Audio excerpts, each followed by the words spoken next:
Interestingly, it seems Eric Jones is not only doubtful of explanation 5, but also explanation 6. The flag could have been disturbed by emissions from the backpack. In thinking about these possibilities, numbers 5 and 6 are very unlikely. For anyone who believes that the Apollo landings were filmed on the moon, the backpack emissions theory is a dangerous position to stand on. To start with, there are 3 types of emissions: oxygen, urine, and wastewater. The Apollo EVA suit has a relief valve to bleed out excess pressure if the suit became overinflated. Obviously, in the vacuum of space, and with 20% more sunlight, the release of any gas into space would stand out like a sore thumb. If you remember back to Apollo 13, astronaut Jim Lovell reported that he could see oxygen seeping out of his damaged service module. We are venting something out into space. Roger, we copy your venting. So the gas of some sort. It was not until we really saw the oxygen escape from the rear end of our spacecraft that we realized that we were in very, very deep trouble. Then we got that sinking feeling, that searing sensation in our stomach. If David Scott's suit was relieving air pressure, these emissions would have been very noticeable. The same is true with liquid emissions. For cooling, the spacesuit has an inner skin-tight layer known as the liquid cooling garment, which allows cool water to channel through tiny tubes and relieve astronauts of metabolic heat. The water is then transferred to the heat exchanger and blasted outside the suit, where it freezes. For urinating, an astronaut's penis is inserted into a roll-on tube, which allows the urine to be piped away into a metallic reservoir that sits on the stomach. When the tank fills, it empties by rejecting the urine into space. As with water emissions, urine freezes. Astronaut Wally Schirra of Sigma 7, Gemini 6, and Apollo 7 once described these visible ice crystals as the constellation Orion. On page 196 of Lloyd Mallin's book on spacesuits, we are told, during the Gemini flights, a new word was coined, Uriglow. Because in the intense cold of outer space, the urine froze almost instantly into ice crystals and would travel along in orbit with the spacecraft. When the craft headed toward a sunrise, the solar glow would illuminate the urine crystals, causing them to look like bright stars, brilliant enough to be photographed by the astronauts. So, if we have just seen a flag blasted by suit emissions, where are those emissions? Absolutely nothing can be seen hitting the flag, or coming into frame, or dispersing into the vacuum after Scott has left the frame.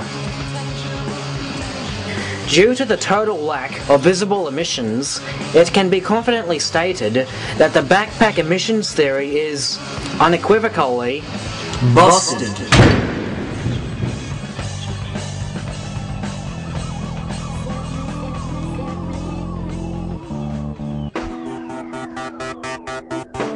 Rejecting both the backpack emissions theory and the static electricity theory, Eric Jones moves on to number 4. The impact of his boots on the ground as he ran past could have shaken the flagstaff. According to NASA's Apollo 15 press kit, David Scott weighs 175 pounds, which is 79 kilograms. Yours truly weighs approximately 74 kilograms.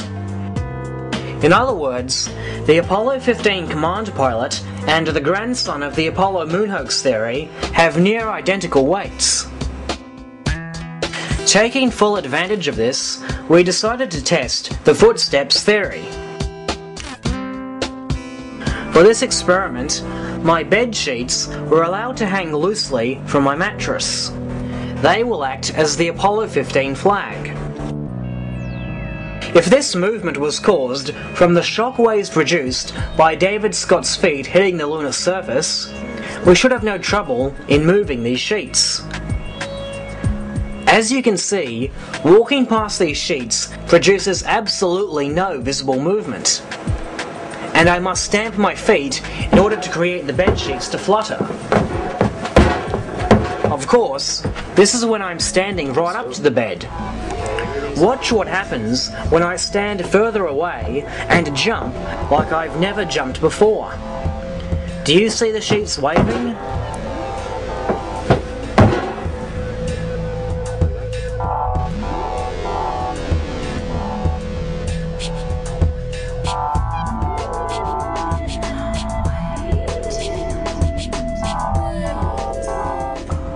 Also consider that on the moon, David Scott would weigh only 1/6 of his normal weight, thus gentling his footsteps and lessening the shock waves.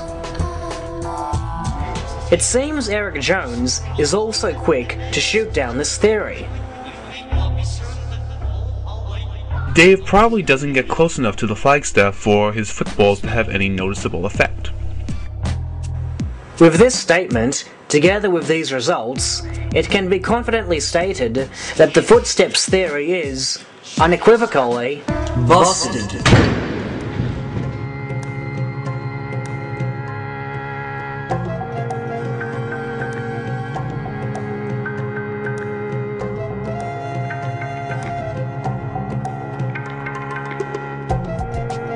This brings us to numbers 2 and 3. He could have kicked some dirt with his boot that hit the bottom of the flag. Or, He could have pushed a mound of soil sideways with his boot that pushed against the flagstaff. in both cases, Jones is again skeptical.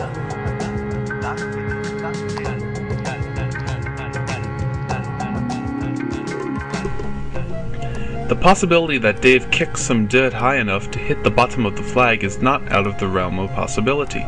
Although in the many cases where we have good TV coverage of sprays of dirt flying out ahead of running astronauts, most of the particles have relatively flat trajectories and land after traveling a meter or so.